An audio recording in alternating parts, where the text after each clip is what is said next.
먼저 마이크 테스트 할게요. 잘 들립니까? 네. 예, 잘 들립니다. 그럼 성경 말씀을 들으면서 시작하도록 하겠습니다.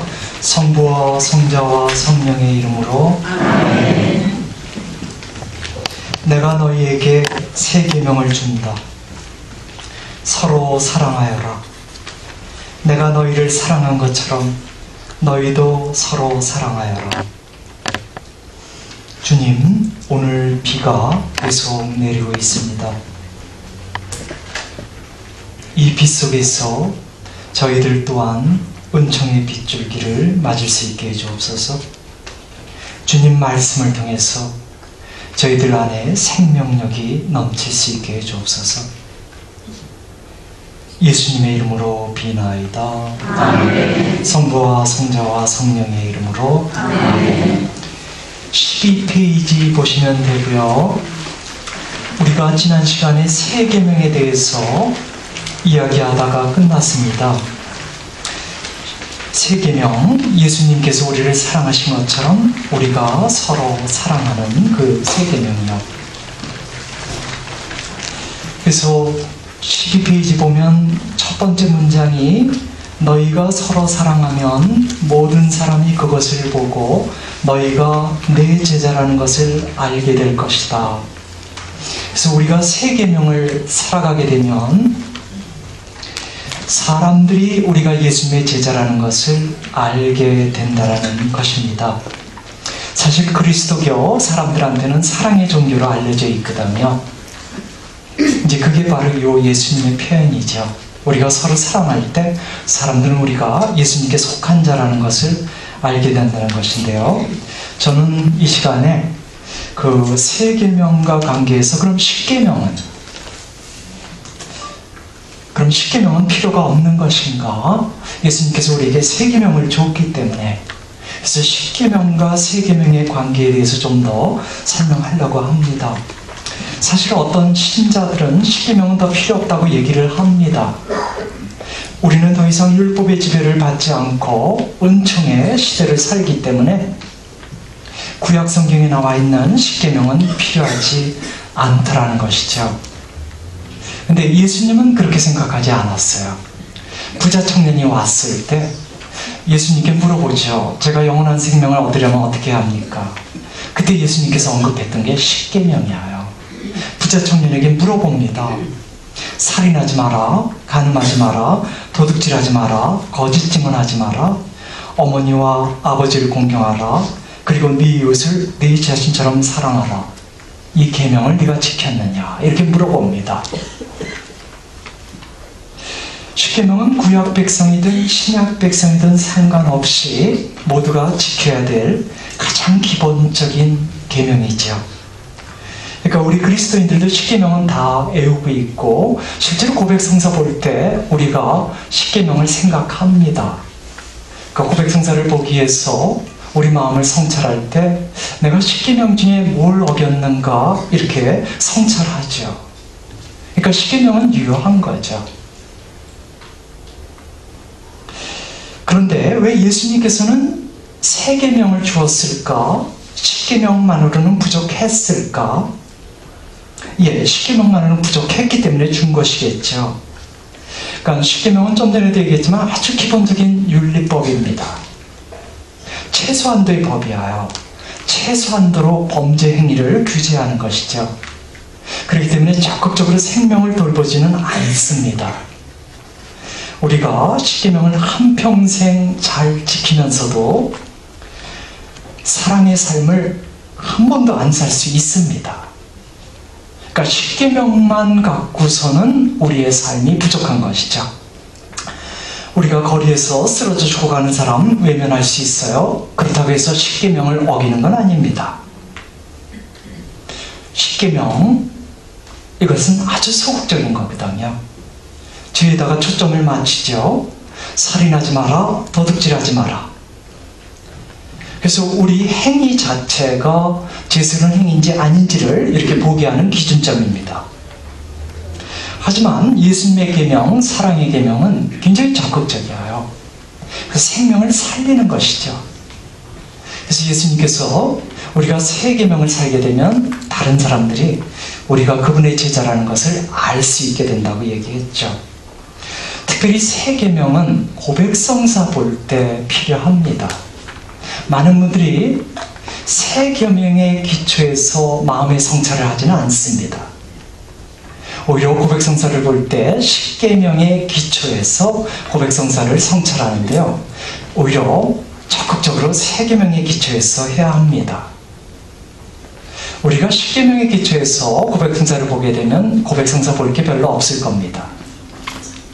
실제로 제가 이제 본당에 성사를 주러 가게 되면 거의 단골처럼 듣는 건 하나밖에 없습니다. 주일미사 빠졌습니다. 교회에서 그거 분명히 얘기했죠. 이제 그거 고백성사감으로 하지 말라고요. 예. 사랑의 계명의 기초에서 하게 되면 고백성사 내용이 좀 달라질 겁니다. 그래서 제가 좀 구체적인 예를 들어 볼게요. 그러니까 10계명이 아니라 사랑의 계명. 제가 범한 모든 죄를 전능하신 하느님과 신부님께 고백합니다. 고백성사 받은 지 한 달 되었습니다. 저는 한 집안의 가장이고 10대인 아이 2명의 아버지입니다. 큰 컴퓨터 회사에서 관리직으로 일하고 있습니다. 저는 지난 한 달 동안 가정과 회사에서 사랑하는 마음을 잃고 지냈습니다. 회사에서 새로운 프로젝트를 실행하느라 대부분의 시간과 관심을 쏟았기 때문에 가정에서 아내와 아이들을 등한시했습니다. 많은 시간을 일에 할애하면서 가족과 보내는 시간은 거의 없었습니다. 회사에서는 동료가 새로운 프로젝트에 필요로 하는 것을 알았지만 데이터를 제 것으로 만들고 싶어서 건네주지 않았습니다. 저의 공적, 저의 영예만을 생각했었던 것이죠.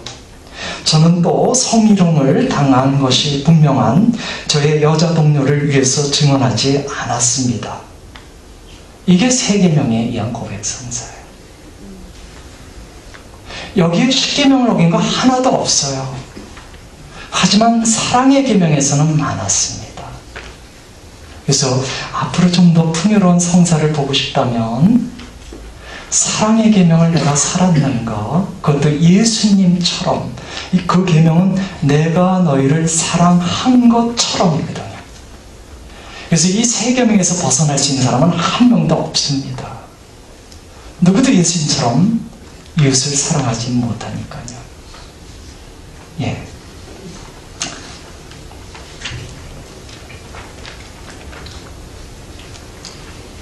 모두가 사랑이 필요하다 그 얘기하기 위해서 써놓은 건데요.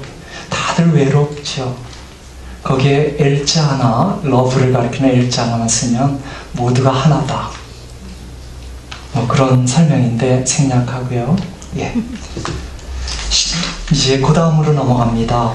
시몬 베드로가 12페이지에 시몬 베드로 읽겠습니다. 시작. 시몬 베드로가 예수님께 주님 어디로 가십니까? 하고 물어보다가 예수님께서는 그에게 내가 간 곳에 내가 지금 따라오소서라. 그러나 나중에는 따라오게 될 것이다. 하고 대답하셨다. 우리가 예수님에 대해서 공부하면서 베드로 사도의 그 기질, 성품에 대해서 많이 접하게 되지요.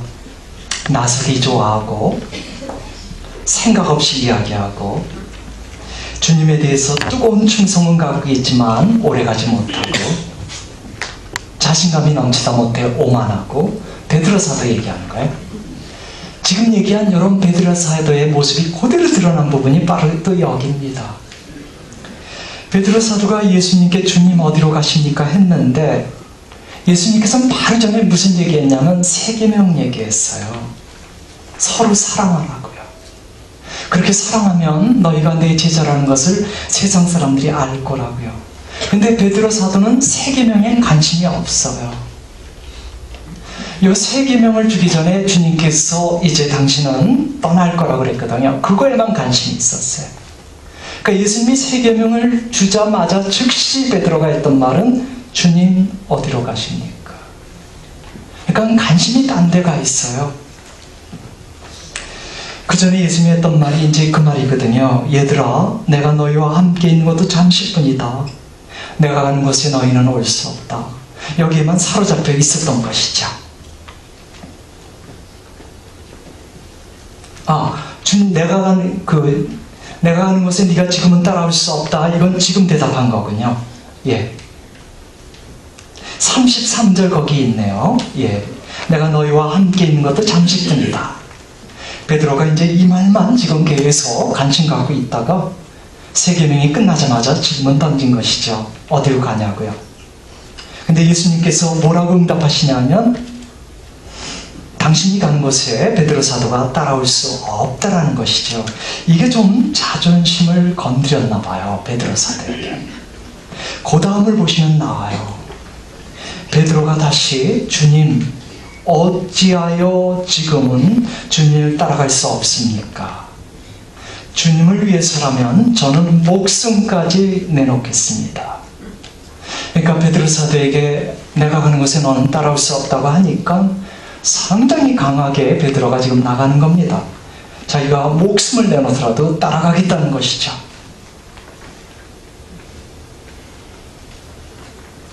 공간복음서를 보면 똑같은 평행구절에서요, 베드로 사도가 다른 제자들을 비교하면서 얘기합니다. 다른 제자들은 몰라도 저는 주님을 끝까지 따라가겠습니다. 그러니까 이것은 교만죄죠. 자만심 플러스 교만심이죠. 아무튼 베드로가 했던 말, 주님 어디로 가십니까? 이걸 라틴 말로 그대로 바꾸면 커바디스 도미네. 예. 영화 중에 이제 그런 제목이 있었습니다. 커바디스라는 영화요. 로마의 네로 황제가 그리스도인들을 이제 많이 붙들어서 죽일 때, 그때 이제 로마 교회를 이끌어갔던 베드로 사도가 이제 신변이 위험하게 됐었죠. 근데 이제 신자들이 계속 피신하도록 권고합니다. 베드로 사도마저 붙잡혀서 죽게 되면 정말 목자 이런 양떼들만 남기 때문에 신자들이 그런 말에 베드로 사도가 동의를 해서 이제 당분간 로마를 피해 있기로 하지요. 그래서 새벽녘에 이제 로마를 떠나서 이제 가고 있는데 저편에서부터 예수님이 오시죠. 근데 그 예수님이 십자가를 지고 로마를 향해서 걸어오셔요. 베드로가 놀래갖고 커바디스 도미네 이렇게 물어보죠. 주님 어디로 가십니까? 그랬더니 예수님께서 네가 나의 양떼를 버리고 떠났으니 내가 가서 그들을 위해 죽으려 한다. 다시 한번 십자가에 못 박혀 죽으려고 한다. 그렇게 대답을 하죠. 베드로가 그 말을 듣고 자기가 로마를 떠나는 것은 잘못이라는 것을 깨닫게 됩니다. 그래서 다시 돌아가죠. 로마로. 그래서 네로 황제에 의해서 죽임을 당합니다. 여기 커바디스 도미네, 바로 방금 얘기했던 것, 그림 얘기한 거고요. 여기 이제 로마에서 아피아 안티카라는 도로를 향해 나아가는 길에 있는 성당입니다. 베드로가 예수님을 만났던 바로 그 자리에 세워진 커바디스 도미네 성당이고요. 이제 계속해서 그 다음 주제를 볼까요? 14장 1절입니다. 읽어볼게요. 너희 마음이 시작. 너희 마음이 사랑의 진리를 거룩하라. 하나님을 믿고 또 하나님을 믿어라. 베드로 사도가 좀 전에 예수님 어디로 가십니까? 했을 때 사실 베드로 사도의 마음도 이해할 수는 있습니다. 예수님이 제자들을 떠나서 간다고 얘기했기 때문에, 그리고 또 지금은 예수님이 가는 곳에 제자들이 올 수 없다고 했거든요. 나아가서 또 제자들 중에 누군가가 예수님을 배반할 것이라고도 얘기했었고요. 그래서 이런 하나하나의 말들, 제자들 입장에서는 상당히 충격적인 말들이죠. 그래서 제자들의 마음 상태가 지금 무척 산란스러운 상태입니다. 산란이란 단어가 오히려 약할 수 있습니다. 청천벽력 같은 그런 말들을 계속 들었거든요. 12 중에 한 명이 스승을 배반하고요. 그 스승께서는 제자들이 따라갈 수 없는 것으로 가고요. 상당히 마음이 불안하고 두렵고 위기감 속에 사로잡혀 있었던 것이죠. 예수님께서 그들의 마음을 알고 있었습니다. 그래서 예수님이 그리스말 성경을 직역하면 이겁니다. 더 이상은 너희 마음이 산란해지도록 하지 말아라. Stop worrying 이렇게 됩니다. 영어 성경을 보면. 그러니까 걱정하는 것을 스탑해라. 예수님이 그렇게 얘기합니다. 그러면서 무엇에 근거해서 걱정하는 것을 스탑했냐 하면 두 가지예요. 하느님을 믿어라. 그리고 또 나를 믿어라.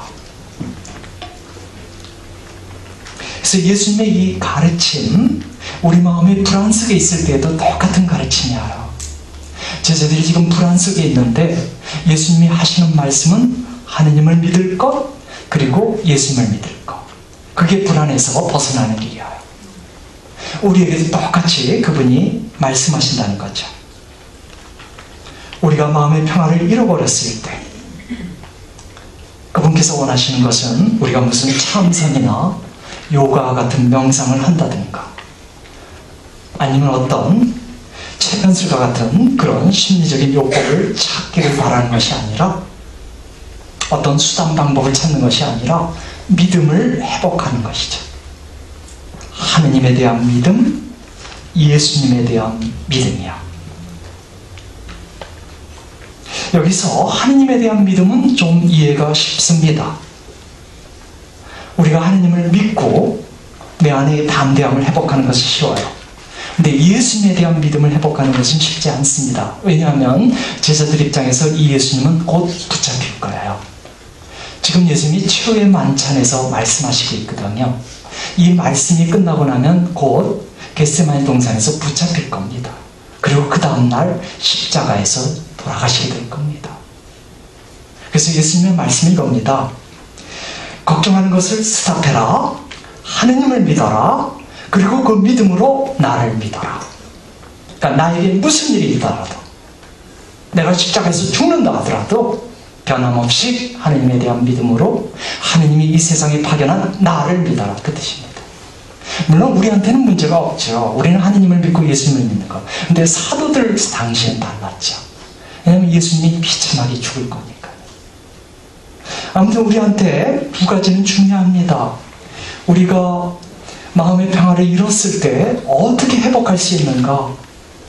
믿음을 회복하는 겁니다. 하느님을 믿고 예수님을 믿는 것이죠. 계속해서 우리 그 다음 성경으로 넘어가겠습니다. 예수님께서 이제 굉장히 중요한 말씀들 많이 합니다.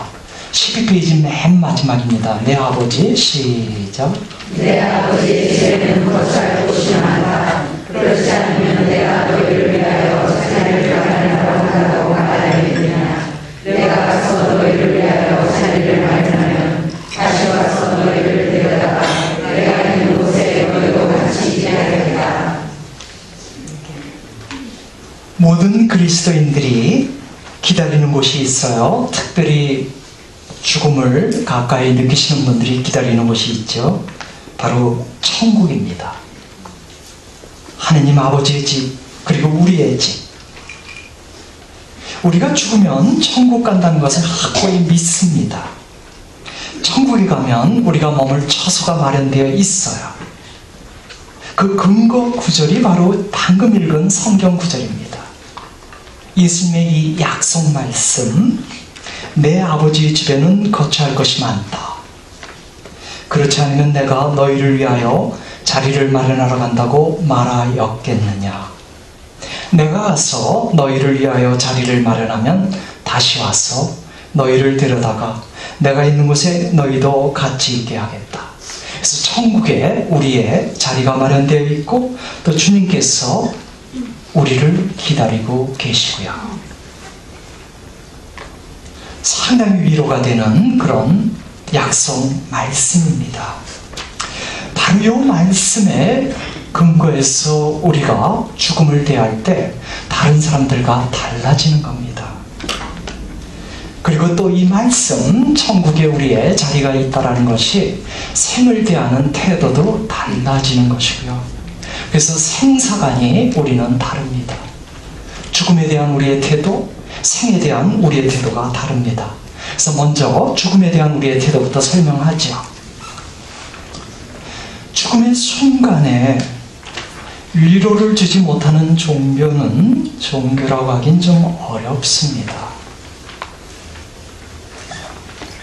우리가 죽는 순간 위로를 받는 것은 우리의 죽음이 죽음으로 끝나지 않기 때문에 우리가 하늘나라로 가기 때문이죠.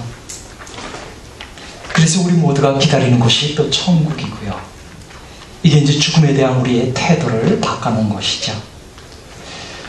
요즘에 그 노인정에서 부르는 노래가 있어요. 노인대학에서. 사실 모두가 그렇게 또 천국 가기를 기다리는 것 같지는 않아요. 들어보실래요? 60살의 저승세자가 날 데리러 오거든 너무나 젊어서 못 간다고 전해라.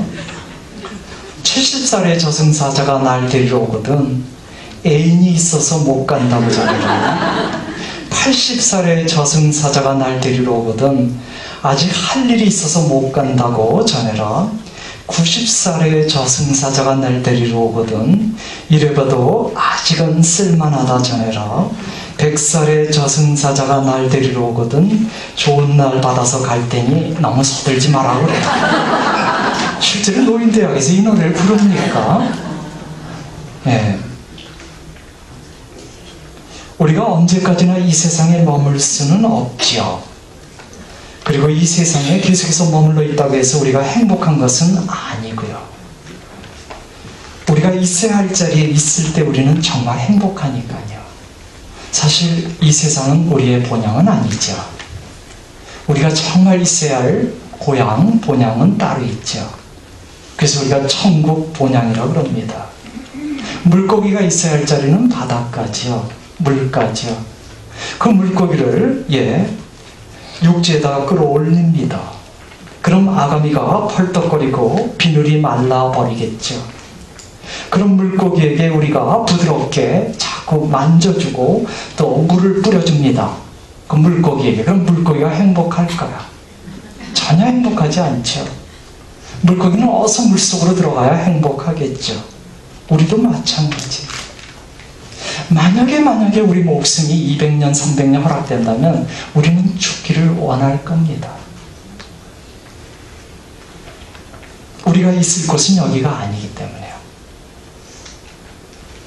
이 천국 본향이 기다리고 있다는 사실, 이걸 모르는 사람들에게 죽음은 두려움입니다.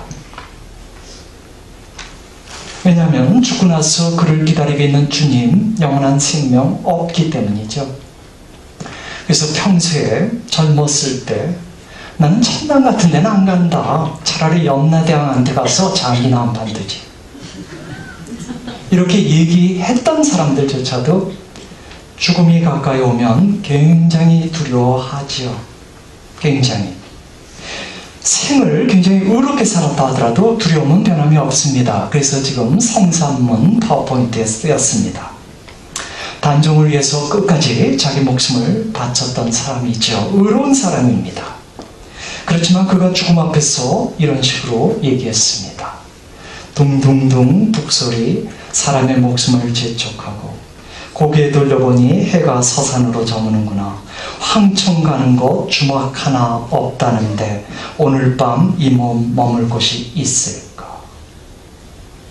그러니까 천국 본향에 대한 믿음이 없기 때문에 두려운 겁니다. 샤르트르란 실존주의 철학자가 있습니다.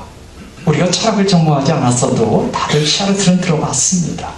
이 사람은 철저히 신을, 하느님을 부정하는 사람이죠. 이 사람이 이렇게 얘기해요. 사람은 아무 연고 없이 태어나서 어찌할 바를 모르며 살다가 아무 이유 없이 죽어간다. 우리는 이런 식으로 얘기 안 하죠. 우리 모두는 그분 사랑에서 태어나서 주님과 함께 동행하는 삶을 살다가 아무 이유 없이가 아니죠. 우리는 천국으로 죽죠. 근데 믿음이 없으니까 이런 식으로 얘기할 수밖에 없어요. 이 사람은 존경받는 실존주의 철학자인데요. 1980년에 죽습니다. 그가 프랑스 파리의 한 병원에 폐수종으로 입원하는데요. 입원한 뒤 한 달 뒤에 임종합니다. 그는 자기가 무슨 병명으로 죽는지 모르고 죽었습니다. 물어볼 용기가 안 나서, 너무 두려워서. 그래서 그가 죽었을 때 르몽드 신문에 이렇게 나왔습니다. 죽음으로부터의 자유를 그렇게 외쳤던 샤르트르의 말로가 왜 이렇게 비참한가? 그러니까 그의 실존주의 철학이 평소에는 사람들에게 좀 많은 영향을 줬는데 죽는 모습 때문에 사람들이 너무 많이 힘들어했던 겁니다. 그가 자신의 죽음에 대한 병명조차 알고 싶지 않을 만큼 두려워했거든요. 근데 우리는 다르죠. 우리는 25살의 나이에, 아주 젊은 나이죠. 김대곤 신부님께서 돌아가시는데, 아, 여기는 없구나. 그러면 다시 원했지. 돌아가시면서 주위에 있던 사람들에게 했던 말이죠. 나는 지금까지 주님을 위해 일해왔습니다. 이제는 이 목숨을 바치려 합니다. 바야흐로 나를 위한 삶이 시작됩니다. 여러분도 나처럼 죽지 않는 영생을 얻으려면 하느님을 끝까지 믿어야 합니다. 이 25살 젊은이가 한 말이에요. 김대원 신부님께서. 근데 이렇게 얘기할 수 있는 것은 이분이 바로 예수님의 약속을 믿었기 때문이죠. 예, 우리에게는 돌아갈 고향이 있습니다. 그리고 우리가 그 고향에 돌아가게 되면 놀랄 겁니다. 아무도 우리 중에는 현재 가본 사람이 없으니까 얘기해 줄 수가 없죠. 예. 하지만 들려오는 말이 있어요. 사람이 죽어서 천국 가면 미안한 게 3가지가 있대요. 첫 번째, 이렇게 좋은 곳에 혼자 와 있기 때문에 세상에 남아있는 가족들에게 미안하고요. 두 번째, 가족들이 나를 위해 굉장히 슬퍼하고 있고 눈물을 흘리고 있는데 나는 눈곱만큼도 가족들에게 돌아가고 싶지 않아서 또 미안하고. 네.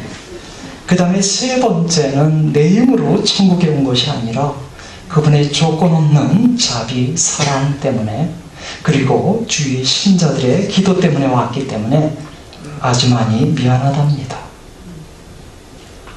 인도 캘쿠타에 가면 사랑의 성교에 있지요. 마더 드레사가 섬김의 삶을 살았던 그 사랑의 성교에 가면 거기 죽어가는 이들의 집이 있어요.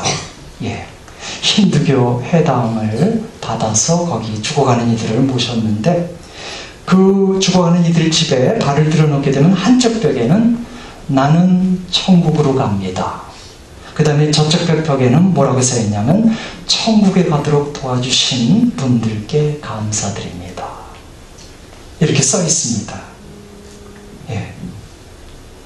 저는 지금까지 어저께도 좀 설명했지만 이 천국 본향이 우리에게 마련되어 있다는 것이 죽음에 대한 우리 태도를 바꿔놓는다는 거예요. 이제부터는 이 천국 본향이 삶을 대하는 우리 태도를 또 바꿔놨다는 겁니다. 우선 우리는 순례자입니다. 어떻게 해서 우리가 순례자인가? 천국 본향 때문입니다. 우리는 나그네가 아닙니다. 우리는 방랑자가 아닙니다. 우리는 갈 길이 분명한, 목적지가 분명한 순례자입니다. 바로 예수님께서 천국 본향을 목적지로 제시했기 때문에 그렇습니다. 이게 생을 대하는 태도가 달라진 것이죠. 그래서 우리들이 생을 얘기할 때 순례의 생이라고 합니다. 우리들의 발걸음 순례의 길이에요. 예. 그리고 우리가 순례자로서, 순례라는 것은 이 땅에 영원히 머문 사람은 아니거든요. 순례자로서 우리가 이 세상에서 살 때 우리가 갖고 있어야 할 가치관은 이 세상의 가치관은 당연히 아니죠. 오히려 저 세상의 가치관이죠. 이 세상의 가치관은 한마디로 얘기하면 움켜쥐는 겁니다. 끝이 없이 움켜쥐는 거죠. 록펠러가 살아생전에 그런 질문을 받았다고 그래요. 기자가 질문을 해요. 당신은 세상에서 제일로 가쁜데 이제 만족하십니까?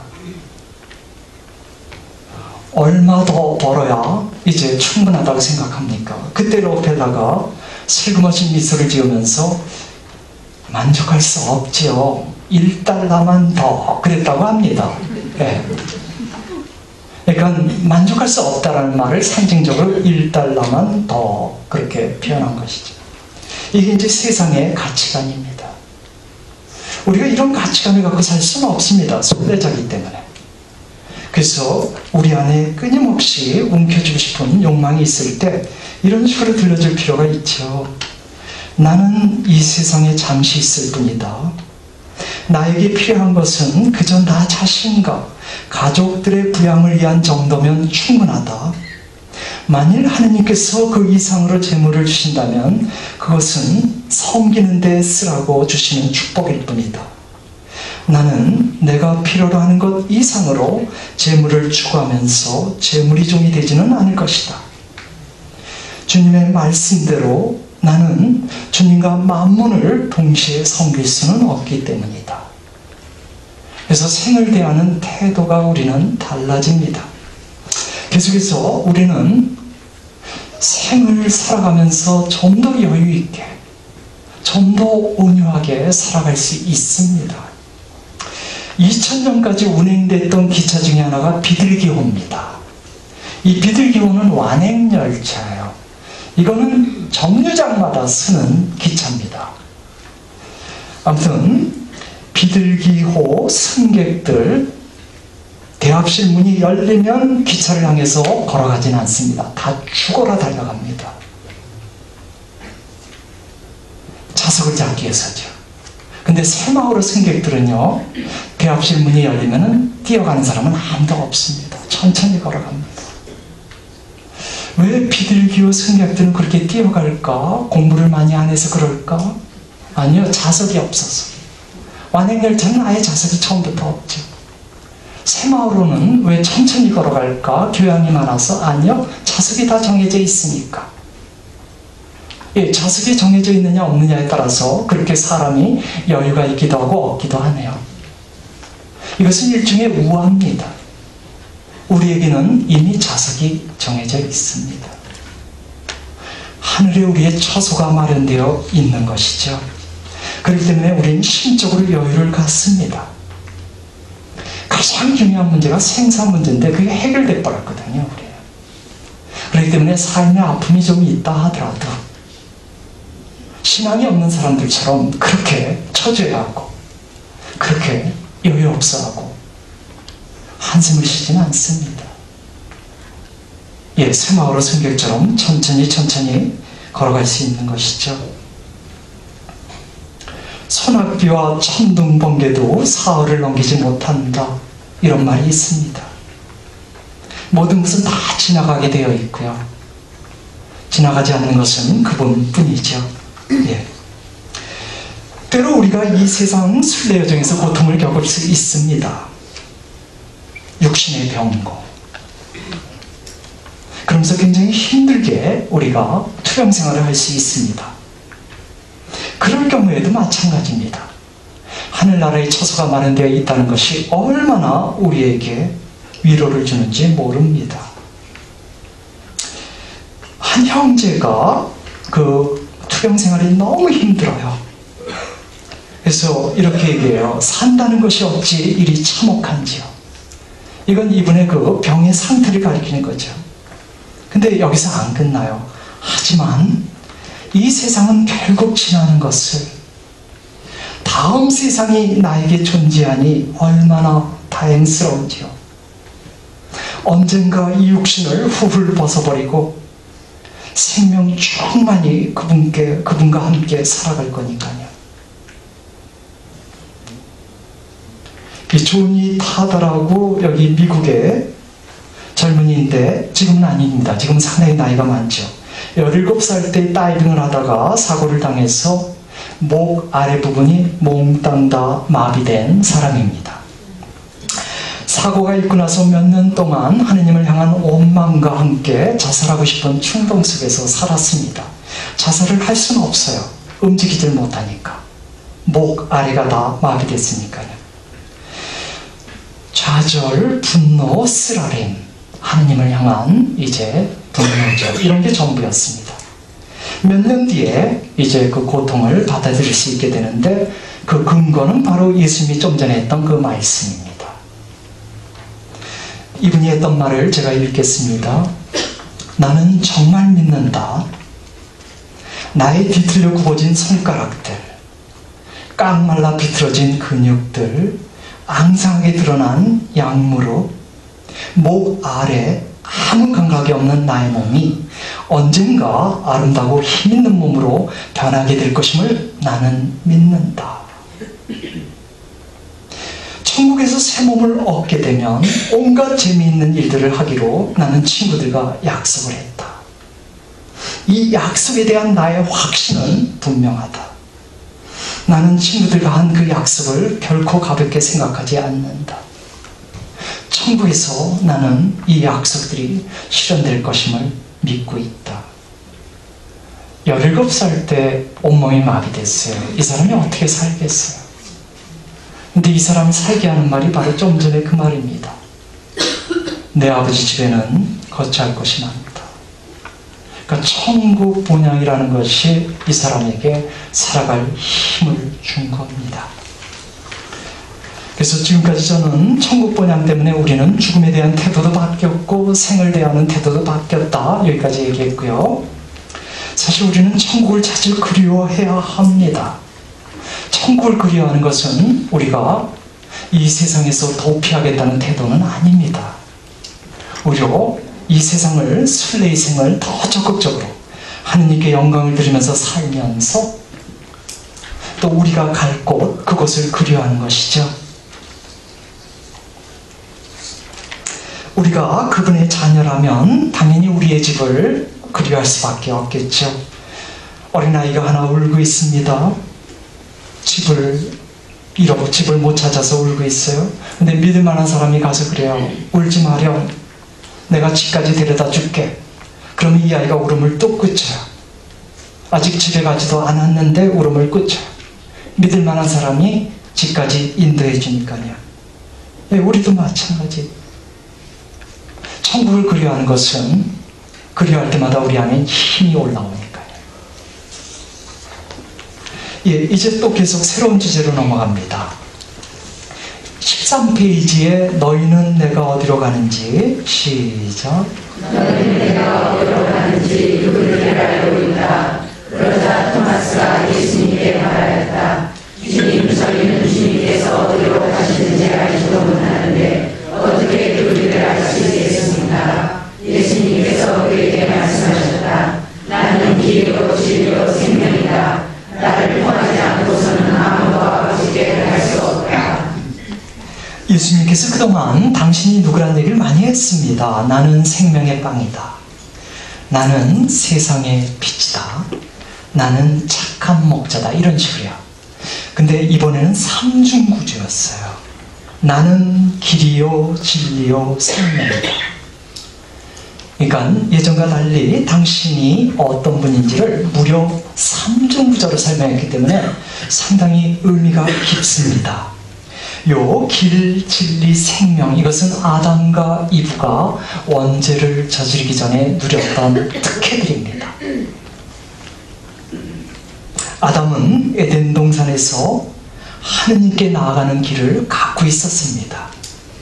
그리고 진리 자체이신 하느님과 일치되어 있었고요. 당연히 아담은 생명을 소유하고 있었습니다. 그런데 죄가 들어오면서 이 세상에 이 세 가지를 몽땅 다 잃어버렸습니다. 하느님께 나아가는 길이 박탈됐고요. 진리가 아니라 우리는 이제 거짓 속에서 살게 됐고요. 생명이 아니라 죽음 속에서 살게 됐고요. 근데 예수님이 오심으로써 다시 이 세계가 회복된 겁니다. 그래서 예수님의 이 말씀, 나는 길이요 진리요 생명이다.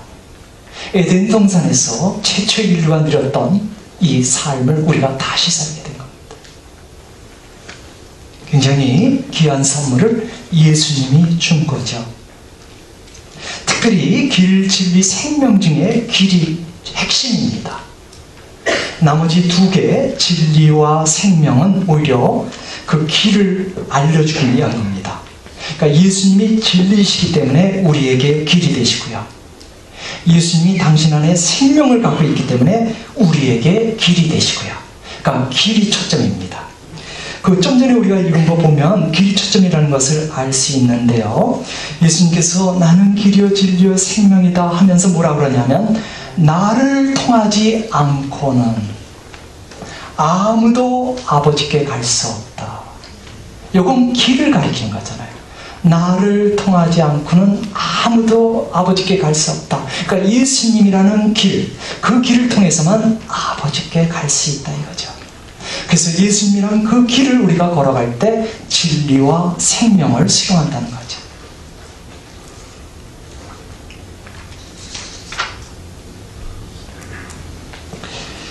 이제 요 구절에서 이제 때로는 배타주의, 그러니까 구원은 오로지 교회 안에서만, 그러니까 타 종교에는 구원이 없고 오직 구원은 교회 안에서만, 이게 이제 요 구절 때문에 좀 나오기도 합니다.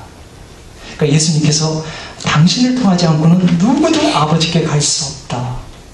그러니까 구원은 배타적으로 오직 교회 안에서만. 여기 이제 어려운 단어지만 배타주의란 말을 씁니다. 그러니까 이게 뭐냐면 신앙의 배타주의예요. 신앙은 오직 구원의 배타주의. 구원은 오직 그리스도에게만 있다 이런 뜻이겠죠. 예. 근데 이제 우리 이 자리엔 대다수가 가톨릭 신자들인데요. 가톨릭은 이런 입장을 취하지는 않습니다. 그러니까 구원은 오직 교회 안에만, 이런 말을 가톨릭에서는 하지 않죠. 그래서 가톨릭의 그 입장은 이 신학적인 용어로는 포용주의라고 얘기합니다. 그러니까 포용주의. 이건 뭐냐면 예수님을 주님으로 고백하지 않은 불교 신자라 하더라도, 아니면 이슬람교 신자라 하더라도 그 종교의 가르침에 따라서 충실히 살아간 사람들 구원의 길이 열려있다는 겁니다. 이게 이제 가톨릭의 입장입니다. 예. 근데 얼마 전에 지금 교황 프란치스코 교황님께서 이보다 더 한 발 나가셨네요. 그러니까 바티칸 제2차 공의에서 얘기한 포용주의는 뭐냐 하면 타 종교의 가르침을 충실히 살아가는 사람도 그 가르침이 바로 하나님의 뜻이 함께 온 것이기 때문에 그런 사람들에게도 구원의 길은 열려있다 그렇게 되는데, 프란시스코 교황님께서 이탈리아의 일간지 신문, 우리 이제 여기를 치면 모르겠어요. 라 레publi카인데 거기 이렇게 했어요. 무신론자라 할지라도, 이제는 신앙이 아예 없는 거예요. 무신론자라 할지라도 선을 행한다면 천국에서 함께 만나게 될 것입니다. 그 사람이 신앙은 없지만 양심에 따라 산다면 말입니다. 하느님의 자비에는 한계가 없습니다. 그래서 이 교황님께서는 이제 신앙이 없다 하더라도 양심의 기초에서 산다면, 아무튼 이런 입장이 다 포용주의입니다. 예. 그럼 우리가 이제 가톨릭 신자로서 좀 질문이 올 거예요. 이 예수님의 이 말씀 그럼 어떻게 볼 것인가? 당신을 통하지 않고서는 누구도 아버지께 갈 수 없다. 아니, 신앙이 없는 사람조차도 다 구원을 받고 또 타종교를 믿어도 또 구원을 받는다면 이 말씀은 또 어떻게 되는가? 이거에 대한 대답을 드리려고 하는 겁니다. 여기서 보면 예수님이 이렇게 얘기하지 않았습니다. 나를 통하지 않고서는 아무도 하느님께 갈 수 없다. 하느님이라는 단어를 안 썼습니다. 아버지라는 단어를 썼습니다. 그러니까 불교 신자도 하느님의 구원을 받을 수 있습니다. 그리고 교황님의 말씀에 따르면 신앙이 없어도 양심에 따라 살게 될 때 하느님의 품에 안길 수 있습니다. 물론 그 하느님, 그분이 우리에겐 아버지 하느님이죠. 하지만 그들에게는 아버지가 전혀 아니죠. 왜냐하면 예수님을 모르니까. 예수님을 통해야지만 인격적으로 아빠 하느님과의 만남이 이루어지거든요. 그래서 이것은 인격적인 겁니다. 예수님을 통해서만 우리는 하느님을 단순히 하느님이 아니라 아빠로서, 아버지로서, 지금 그 말씀하는 겁니다. 이게 신을 가리키는 게 아닙니다. 아버지를 가리키는 겁니다. 그렇기 때문에 음이 전달이 좀 되는지 모르겠습니다. 우리가 예수님의 제자로서 예수님과 함께 삶을 살아갈 때만 예수님이 알려주신 그 하느님은 우리에게 아빠예요. 사랑의 아빠. 그건 예수님을 통하지 않으면 안 돼요. 그러니까 이것은 구원에 대한 얘기가 아니에요. 사랑의 아빠 하느님과의 관계예요. 예수님을 통해야만 가능해요. 신앙이 없는 사람, 양심적으로 살아요. 그렇다고 해서 아빠 하느님을 아는 건 아닙니다. 물론 구원의 문은 열려 있겠죠. 예. 그래서 교회의 가르침이 예수님의 말씀과 충돌되는 게 아닙니다. 우리가 끊임없이 복음 선교를 해야 되는 이유가 뭔가 하면 하느님이 그냥 하느님이 아니라 아빠 하느님이라는 걸 알아야 되니까요. 세상 사람들이요. 예. 이제 세 주제로 또 넘어가죠. 내가 아버지께 청하면으로 넘어가는데요. 13페이지 맨 마지막 성경 구절입니다. 예. 읽겠습니다. 시작. 내가 아버지께 청하면 아버지께서는 영원히 너희와 함께 계시리라. 그분은 진리의 영이시다. 예, 파라클레토스 성령님에 대해서 얘기하는데 요건 좀 이따 설명하고요. 그 페이지를 넘겨서 너희가 내 이름으로, 왜냐하면 제가 지금 너희 좀 전에 읽은 파라클레토스 성령님은 그 14장 16절이에요. 그리고 지금 읽으러 가는 건 14장 13절. 이게 먼저 와야 돼요. 그러니까 제가 이거 준비할 때 약간 취했었던 것 같아요. 네, 감기약에 한 달 정도 감기약을 먹었는데요. 그래서 순서대로 하려면 14페이지 너희가 내 이름 그걸 먼저 해야 돼요. 읽겠습니다. 시작. 너희가 내 이름으로 청하는 것은 무엇이든지 내가 다 이루어주리라.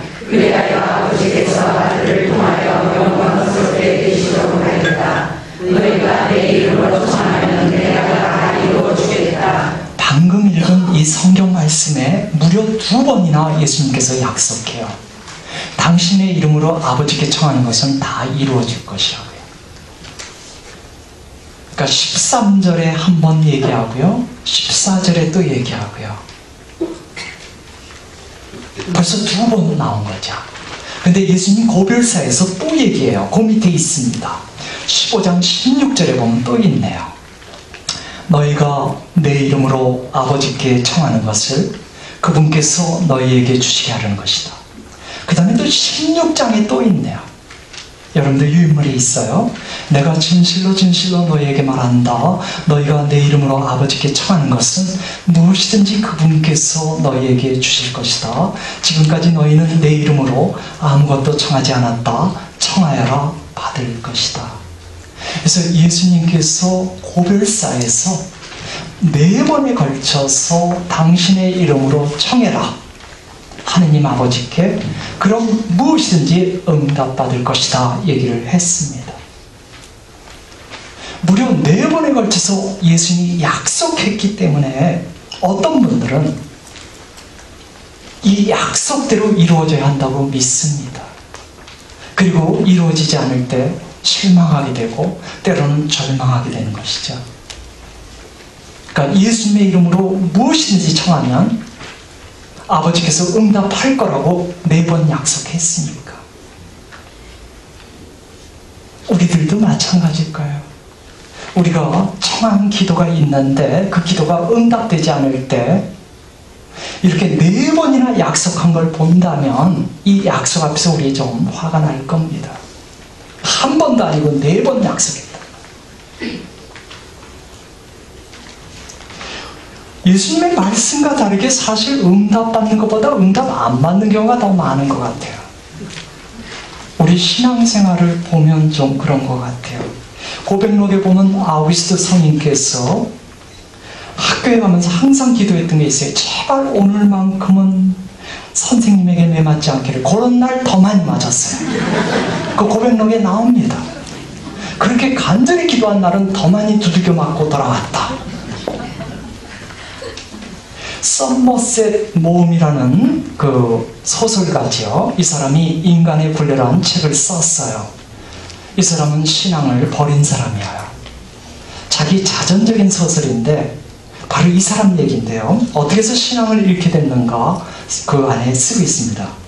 이 사람은 다리를 쩔룩거리는 사람이에요. 어렸을 때부터. 아마 소아마비였겠죠. 그러니까 운동에서도 뛰지를 못해요. 친구들과 이 놀이다운 놀이를 전혀 못하는 아이예요. 근데 이제 성경을 읽다가, 어린이 성경책을 읽다가 바로 요 약속 말씀이 눈에 들어왔어요. 정말 신선한 말씀이었고 희망을 가득 차게 하는 말씀이었어요. 예수님의 이름으로 무엇이든지 구하면 하느님께서 들어준다. 가슴이 벌렁벌렁 뛰었습니다. 그 어린 나이에. 어린아이의 신앙은 더 순전하잖아요.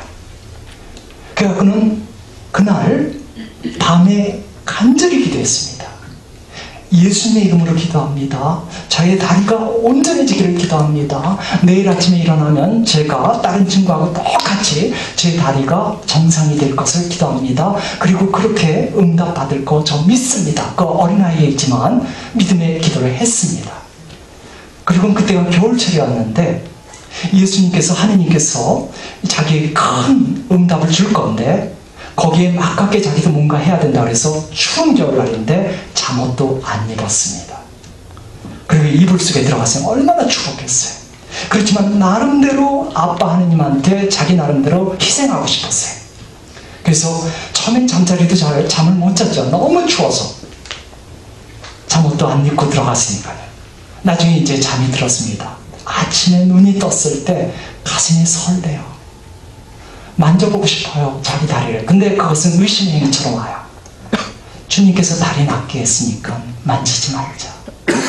그래서 그는 이제 그냥 다리가 이제 정상적이니까, 그래서 주님을 찬미하면서 알렐루야 하면서 침대에서 일어나는데 그들은 꼬꾸라졌어요. 정상적인 다리가 아니었기 때문에. 그날 신앙을 버려요. 그렇게 간절히 기도했는데 예수님의 약속과는 틀렸거든요. 그런 것 같아요. 군대에 간, 군대에 자식들을 보낸 부모들 다 간절히 기도합니다. 건강하게 안전하게 돌아오기를. 근데 모두가 그렇게 돌아오진 않습니다. 10대에 자식들을 둔 부모님들 많이 기도하죠. 탈선하지 않기를, 약 먹지 않기를, 좋은 대학 가기를. 모든 기도가 응답되진 않죠. 특별히 우리 모두가 병에 걸리면 치유 기도를 드립니다. 그렇다고 모두가 낫진 않습니다. 그래서 이거 해명을 좀 해야 합니다. 그분이 약속한 거거든요. 무려 4번에 걸쳐서.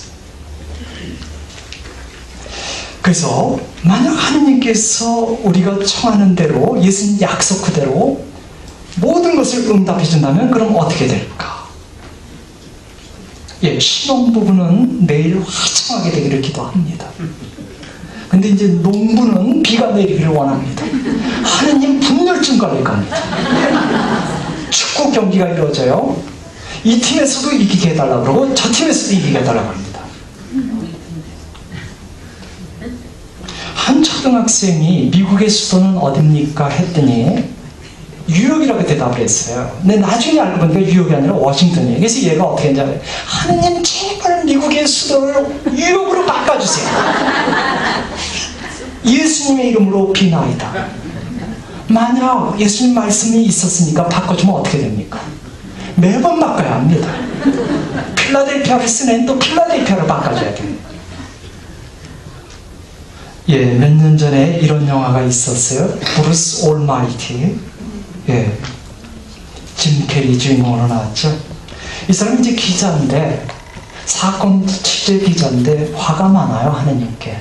왜 세상을 이런 식으로 통치하는지. 온갖 문제투성입니다.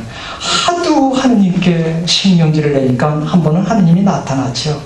그래서 일주일만 그럼 네가 하느님 해봐라. 그래서 전지전능한 능력을 소유해 줍니다. 그래서 한동안은 즐거워요. 운전해 가다가 차가 막히게 되면요, 자기 차가 지나갈 수 있도록 그 능력을 발휘하게 되면 다른 차들은 다 비키게 돼 있습니다. 그러면서 비키다 보면 이쪽에서 막 사고가 납니다. 상관없습니다. 그리고 언젠가 한번 골목길에서 깡패들한테 두들겨 맞았는데 그놈들 만나서 아주 죽어라 패줍니다.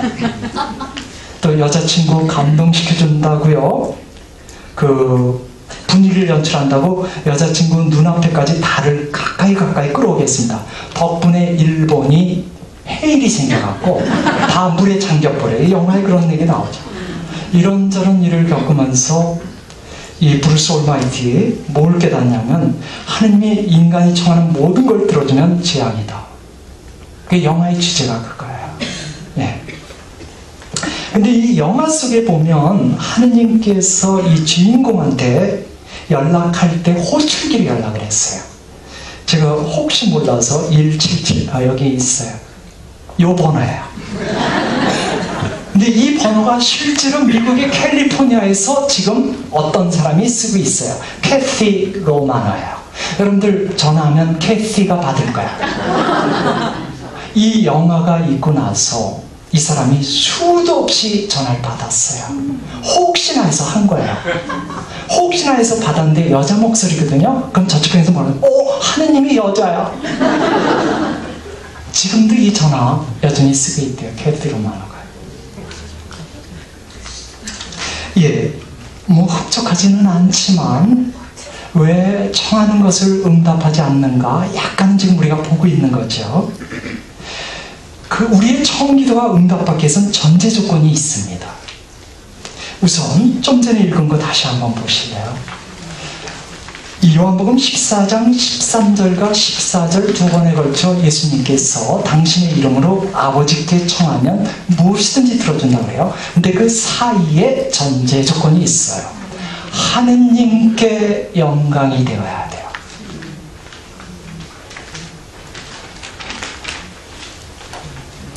하느님께 영광이 된다는 것은 내 뜻이 아니라 하느님의 뜻일 겁니다. 내 뜻은 미국의 수도가 워싱턴이 아니라 뉴욕이 되는 거죠. 내 뜻은 아무리 가뭄이 심했어도 내일 결혼식 하니까 비 오면 안 되는 거죠. 하느님께 영광이에요. 이게 전제 조건이에요. 또 다른 전제 조건이 있습니다.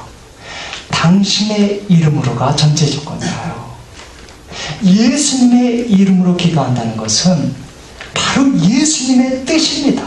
그분의 뜻에 일치해서. 이름이라는 것은 그냥 이름으로 끝나지 않습니다. 이름은 그 사람의 생을 담고 있고 혼을 담고 있어요. 그 사람의 가치세계를 담고 있고요. 예를 들어서 어떤 사람이 기미를 팔아버려요. 아니면 이제 바람이 나서 딴 사람과 잠자리를 해요. 그리고 나서 기도합니다. 제발 붙잡히지 않게 해주셔서, 제발 발각되지 않게 해주셔서 예수님의 이름으로 비나이다. 예수님의 이름이라는 것은 바로 그분의 뜻입니다. 이 두 전제를 맞춰야 합니다. 우리가 무조건 예수님의 이름으로 기도하니까 다 들어줘야 된다. 아닙니다. 우선 그분의 뜻에 일치되어 있는가.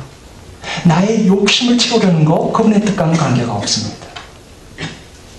그리고 그 청하는 그 내용이 하느님께 영광이 되는가. 이 두 가지 전제가 있습니다. 그런데 정말 그분의 뜻에 일치해서 그리고 하느님께 영광이 되기 위해서 청하는 경우에 응답이 또 안 되는 경우도 있습니다. 그런 경우도 있어요. 저기 파스칼 얘기를 좀 하려고 합니다. 파스칼이 빵세라는 그 그리스도교 변증론이라고 얘기하는 책을 썼는데, 빵세, 파스칼, 그가 이것을 쓰다가 중간에 그만둬야만 했습니다. 왜냐하면 그가 죽어버려요. 병에 걸려서. 파스칼이 빵세를 쓰게 될 때는 상시 굉장히 고결한 동기에서 출발했습니다. 파스칼은 언젠가 하느님을 깊이 체험합니다. 물론 어려서부터 신자죠. 하지만 하느님을 깊이 감각적으로 체험한 그날을 잊을 수가 없습니다. 그래서 그는 그 체험을 적어서 항상 자기 심장 밑에 주머니에 넣고서 하루에도 몇 번씩 만졌습니다. 그 내용이 여기 있는지 모르겠어요. 우선 제가 있으면 보고 얘기할게요.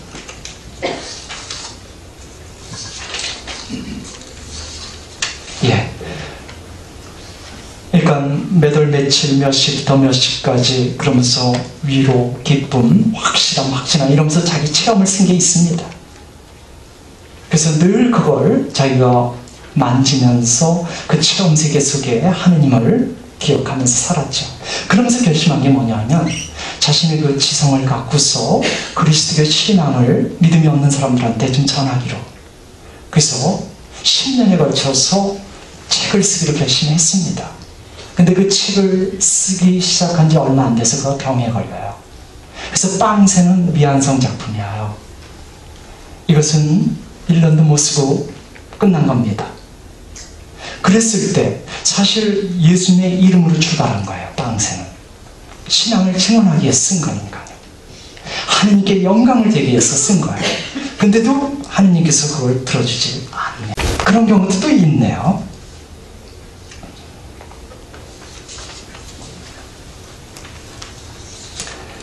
우리 입장에서 보면 우리가 하느님께 영광이 되기 위해서 청한 것임에도 불구하고 들어주지 않을 때 안 들어진 걸로 볼 수 있습니다. 하지만 어쩌면 하느님께서는 다른 방식으로 응답했을지 모릅니다. 어쩌면요. 읽어볼게요. 제가 나는 하느님께 나를 강하게 만들어달라고 부탁했다. 내가 원하는 모든 것을 이룰 수 있도록. 하지만 하느님께서는 나를 약하게 만들었다. 겸손해지는 법을 배우도록. 나는 하느님께 건강을 부탁했다. 더 큰 일을 할 수 있도록. 하지만 하느님께서는 나에게 허약함을 주셨다. 더 의미 있는 일을 하도록. 이 파스칼 같은 경우 병에 걸리고 나서 그가 하느님을 원망하지는 않습니다. 즉시 병약한 몸으로서 할 수 있는 것이 뭔가를 찾습니다. 그래서 그는 병자로서 할 수 있는 사도직, 바로 세상을 위한 기도, 죽을 때까지 합니다.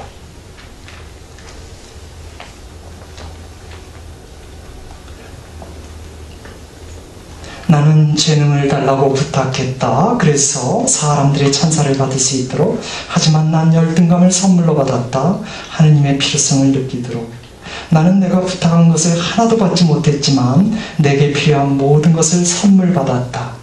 나는 작은 존재임에도 하느님은 내 무언의 기도를 다 들어주셨다. 모든 사람들 중에서 나는 가장 축복받은 자이다. 그 C.S. 루이스의 동화소설 나니아 연대기 마법사의 조카, 이 책도 있고 영화도 나왔고,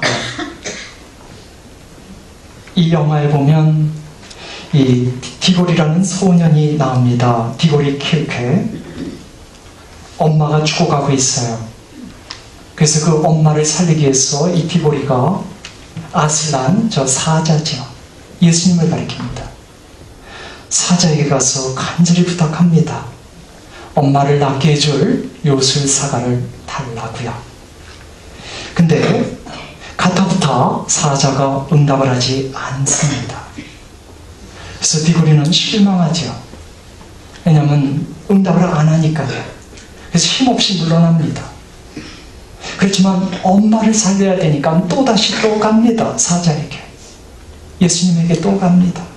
그래서 제발 엄마를 살리게 요술사과를 달라고 청합니다. 근데 사자가 침묵으로 일관합니다. 이 소년이 눈물을 흘리면서 젖은 눈으로 그 사자의 커다란 발톱을 쳐다봅니다. 그러다가 대답 없는 그 사자의 얼굴을 올려다봐요. 근데 사자의 눈에 눈물이 고여 있어요. 그 눈물이 얼마나 붉고 맑은지 소년은 사자가 자기보다 엄마를 더 가엾이 여긴다는 것을 깨닫게 돼요. 결국 소년의 엄마는 죽습니다. 하지만 이 디골이, 이 소년은 사자가 결코 자기 기도에 무관심하지 않다는 걸 알게 됩니다. 그래서 엄마를 잃고 슬퍼는 하지만 예수님 사자에게 어떤 화는 없습니다. 이 눈물이 잘 안 보일까? 영화를 보면 더 선명한데, 이것이 이제 응답하지 못한 기도에 대한 C.S. 루이스의 설명입니다. 어떤 분들은 그래요. C.S. 루이스 옥스퍼드 대학의 교수였죠. 그가 고통을 알면 얼마나 안다고. 그냥 뭐 이런 소설 하나 써가지고 이렇게 얘기할 수도 있어요. 상아탑에 갇혀있는 행동이 없는 지성인으로서 그냥 뭐 이렇게 글재주 하나 갖고, 근데 이 얘기는 바로 자기 얘기입니다. 이 C.S. 루이스가 10살 때 엄마가 암투병을 하다가 죽습니다. 그는 엄마의 쾌유를 위해서 간절히 예수님께 기도했습니다. 근데 엄마는 죽습니다. 그 체험을 쓴 겁니다.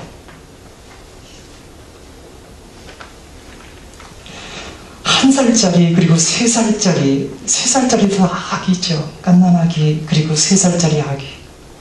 이 두 자녀를 둔 자매가 있는데 악성 뇌종양에 걸렸어요. 이분이 했던 말이에요. 내가 어떻게 하느님을 의심할 수 있겠어요? 하느님이 나의 전부인데. 예. 왜 예수님께서 4번에 걸쳐서 당신의 이름으로 청하는 것은 다 들어준다고 했는데 왜 우리들의 기도는 응답을 못 받는가? 우리가 원망할 수 있습니다. 뭐 꼭 하느님의 영광 아니라 하더라도 우리가 몸이 아플 때 낫게 해달라고 청하는 거 결코 이기적인 기도 아니죠. 부모가 자식을 위해서 탈선하지 않도록 기도하는 거 결코 이기적인 기도 아니죠. 우리의 간절한 기도 그분이 들어주면 너무나 좋은데 사실 응답받기보다는 응답 안 받는 게 더 많을 겁니다. 그럼에도 불구하고 그렇게 기도할 수 있는 것 자체가 행복입니다. 그렇게 기도할 수 있는 것 자체가요. 헨리 반 디크, 이 사람이 고백한 거예요. 주인공이 이제 부귀와 명성을 받는 대가로 하느님의 이름을